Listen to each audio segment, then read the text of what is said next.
আমরা কিন্তু এই আমাদের জিয়া ভাই আছে, তারপর অনেক ডিস্ট্রিক্ট লিডাররা আবার ওরা করে কি, তোরা আমাদের নাম কবি না, আমরা কিন্তু তোমরা লাগে আমরা চাই নিয়ে আসি। সেই সুনির্দিষ্ট তথ্যগুলো গোপনে অবশ্যই আছে, তাহলে গোপনে আজকে দিয়ে যাবেন। হ্যাঁ আজকে দিয়ে যাবেন। আসলে অনেক সময় আছে যে অনেকেই বলে দেয় ওকে প্রশাসনের আপনাদের মধ্যে কেউ কি এরকম আছেন যে এরকম একটা তথ্য দিচ্ছেন তার নামটা ফ্ল্যাশ হয় যে শোনা কথাটা বেশি বলে? না, এটা আগে হয়েছে কিন্তু এখন হয় না। আমরা তো চাকরি করি। আচ্ছা, আপনাদের যে ওপেন হাউস ডেতে আপনারা আসছেন, আমাদের কিন্তু মানে ওপেন হাউস ডে মাদক, আপনারা তো জানেন যে মাদকের জন্য কিন্তু আলাদা একটা ডিপার্টমেন্ট আছে। আপনারা কি জানেন সবাই?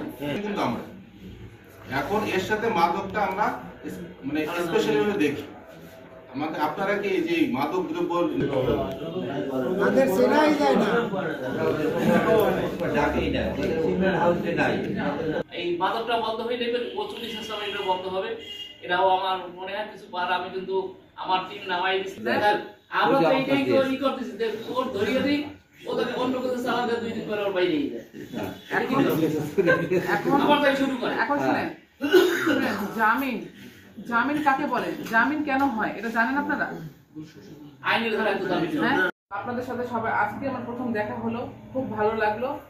আমরা এভাবে এই যে ওপেন হাউসে করছি, আমরা আগামী মাসে করব, এভাবে কন্টিনিউ করব।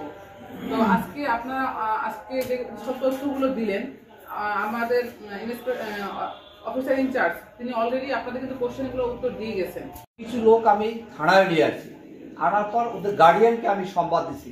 গার্ডিয়ান জানে না, গার্ডিয়ান জানে কি সে স্কুলে আছে, স্কুল ক্লাস সে অফ দিয়া ফাঁকি দিয়া সে তার বাচ্চারা তার বন্ধু বান্ধব নিয়ে ওইখানে যায়, সে আড্ডা দেয়।